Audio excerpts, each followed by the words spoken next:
नमस्कार मित्रों, स्वागत है आप सभी को हमारे चैनल द हॉली टेल्स में।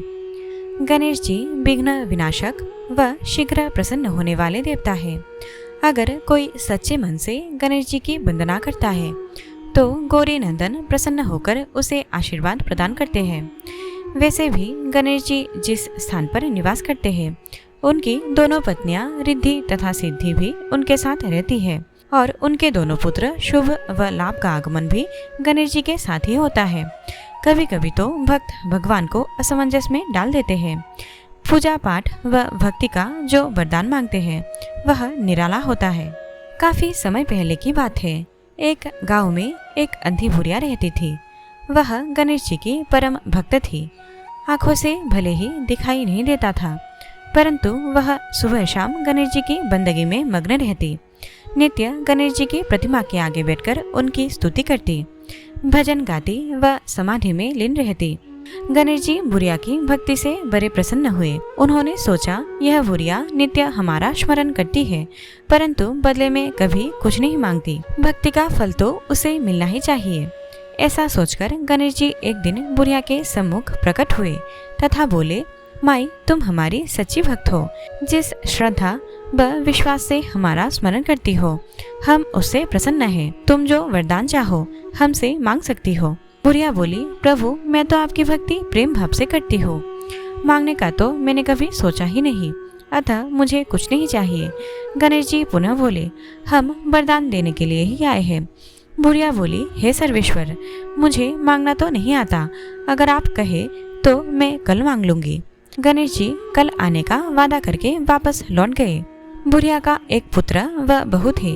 बुढ़िया ने सारी बात उन्हें बताकर सलाह मांगी। बेटा बोला, माँ, तुम गणेश जी से ढेर सारा पैसा मांग लो, हमारी गरीबी दूर हो जाएगी, सब सुख चैन से रहेंगे।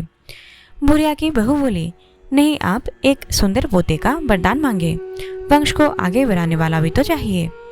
बुढ़िया बेटे और बहू की बात सुनकर असमंजस में पड़ गई। उसने सोचा यह दोनों तो अपने अपने मतलब की बात कर रहे हैं। बुढ़िया ने पड़ोसियों से सलाह लेने का मन बनाया। पड़ोसन भी नेक दिल की थी।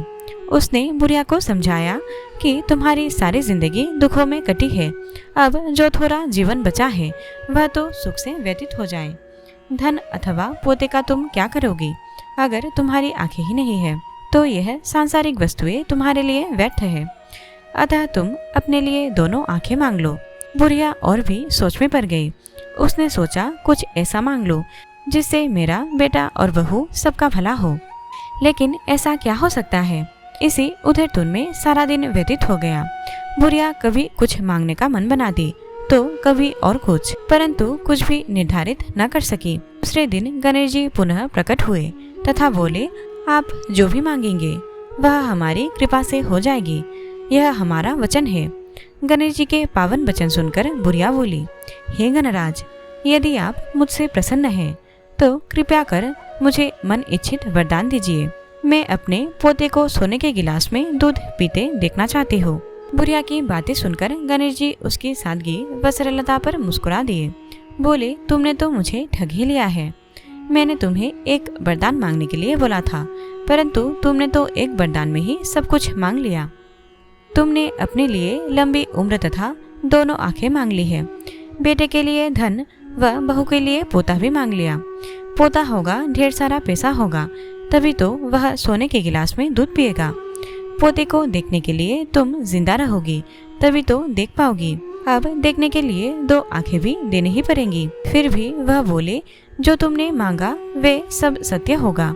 यूँ कहकर गणेश जी अंतर्धान हो गए। कुछ समय पाकर गणेश जी की कृपा से बुढ़िया के घर पोता हुआ। बेटे का कारोबार चल निकला तथा बुढ़िया की आंखों की रोशनी वापस लौट आई। बुढ़िया अपने परिवार सहित सुख पूर्वक जीवन व्यतीत करने लगी।